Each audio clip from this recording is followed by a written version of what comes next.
দীর্ঘদিন আধিপত্য বিস্তার এবং আমাদের পারিবারিক সামাজিক বিভিন্ন কারণে হয়। হ্যাঁ, এবং দেখা যায় ছোট দল আছে, বড় দল আছে, বিভিন্ন ছিল। এখন সেটাকে আমরা অনেকটা মানে স্বাভাবিক পর্যায়ে নিয়ে আসছি। এখন আগের মতো সেই অবস্থা নাই। আগে যে ওই যে তারা বংশপরায়ণ পর যে তাদের যে ইয়ে ছিল, মানে বিরোধ ছিল, কোনো দলীয় না। দেখো, এটা কোনো দলীয় ভাবে হইতো না। এটা হয়তো ওই যে এলাকা ব্যক্তি সামাজিক পারিবারিক এটা ওই রকম হয়েছিল। সেটা এখন বন্ধ হওয়ার উদ্যোগ নিয়েছি আমরা, এবং অনেকটা সফল হয়েছি।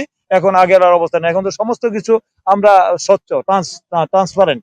এখন আমরা মানে এই যে সামাজিক যোগাযোগের মাধ্যমে সব জানতে পারছি, প্রশাসনের মধ্যে জানতে পারছি, আমরা সমস্ত দ্রুত ওগুলো জানতে পারছি। এই জন্য সবাইকে এখন অনেক শিক্ষিত হচ্ছে মানুষ। আগের মতো একটু শিক্ষার হার কম ছিল, মানুষ একটু এরুগ্যান্ট ছিল। ভৌগোলিক কারণে এলাকার মানুষ একটু একটু ইয়ে হয়, একটু এরুগ্যান্ট হয়, একটু তারা মানে দুর্দর্শ হয়। এই জন্য এই এলাকার মানুষ এখন অনেকটা মানে পড়াশোনার কারণে বিভিন্ন কারণে তাদের এই যে আধুনিকতার ছোঁয়ার কারণে তারা এখন সিভিলাইজড, মানে অনেক মানে এখন আগের তুলনায় এগুলো এখন নাই। এখন অনেকটা তারা মানে তাদের মধ্যে এই যে আগের যে ট্রেডিশন ছিল, ট্রেডিশন থেকে অনেকে বেরিয়ে আসছে।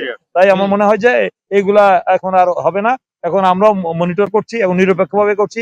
কোনো পক্ষ আমরা সম্পূর্ণ নিরপেক্ষভাবে, এখানে কোনো প্রশাসন বলছি যে এখানে কোনো পক্ষপাতিত্ব করা যাবে না, দলীয়করণ করা, যে অপরাধী সে কোন দলের কোন ব্যক্তি, কোন দলের কোন মতের বা কার আশ্রয় পথ, সেটা দেখার বিষয় না। অপরাধী অপরাধী, তাকে অপরাধীর চিহ্নিত করে তার বিরুদ্ধে ব্যবস্থা হবে। সেখানে কে কার দল করে, কোন দল করে বা কোন দলের সমর্থক, এটা বড় বিষয় না। অন্যায়কারীদের ব্যাপারে আমরা জিরো টলারেন্স, সোজা কথা, ন্যায়ের পক্ষে আমরা আছি।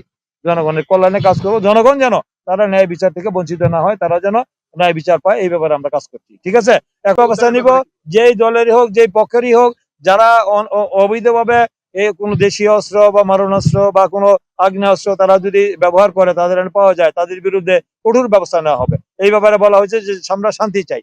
এখানে কোনো দ্বন্দ্ব সংঘাত হয় না। আইন কেউ যেন নিজের হাতে তুলে দিতে না পারে, নিতে পারবে না। সেটা যদি কোনো অপরাধ কেউ করে, আইনি ব্যবস্থা হবে। কেউ দলের করে, দলীয় ভাবে তার ব্যবস্থা নেওয়া হবে দল থেকে। কিন্তু আইন নিজের হাতে তুলে নিবে, অস্ত্র দিয়ে পহরা দিবে, এখানে অনৈতিক কর্মকাণ্ড করবো, এটা আমরা বরদাস্ত করবো না। তার বিরুদ্ধে কঠিন আমরা আইনি ব্যবস্থা এবং সাংগঠনিক ব্যবস্থা নিব।